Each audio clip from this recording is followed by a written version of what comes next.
Welcome to our last lesson in this section of our course. In the previous lesson, we successfully structured and defined our WBS ID coding system. In this lesson, we'll leverage our WBS ID coding system to easily create our activity IDs. Now, the structure of an activity ID in project management doesn't have a strict universal standard. However, there are common practices and guidelines that are often followed to create meaningful and consistent activity IDs. We'll use the same WBS ID coding system for each activity and add an activity number. For example, in our construction activities, the first part will be the summary level, which is CO for construction. The second part is the building ID. Next will be the discipline ID, followed by the floor level, and finally, the activity number.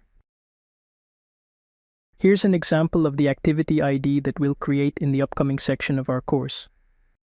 As you can see, we've leveraged the WBS level ID to formulate our activity IDs.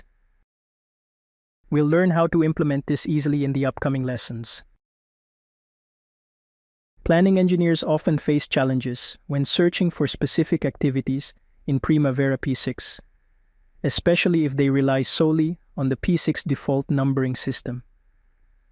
Aside from using the filter and search options, we often find ourselves scrolling and scanning for the WBS to locate the activity. By incorporating the WBS coding system into our activity IDs, the process of searching for specific activities becomes much more straightforward.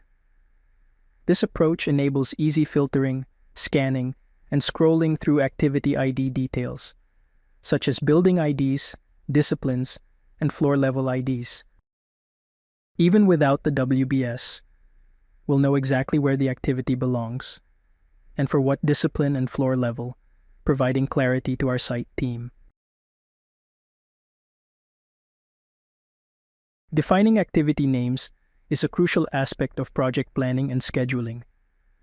Clear and descriptive activity names help project team members and stakeholders understand the scope of each task. Here are some standard practices for defining activity names. Use clear and descriptive language. Activity names should be clear, concise, and descriptive. They should provide a brief but meaningful description of the work to be performed in the task. Include a verb. Activity names with an action verb indicate what needs to be done. For example, install doors or pour concrete. Door installation and concrete pouring is also a good alternative. Include key information. Include key information such as the deliverable or location, as it adds clarity to the task. For example, install metal doors and pour concrete for walls. Keep it concise. While it's essential to be descriptive, avoid overly long activity names.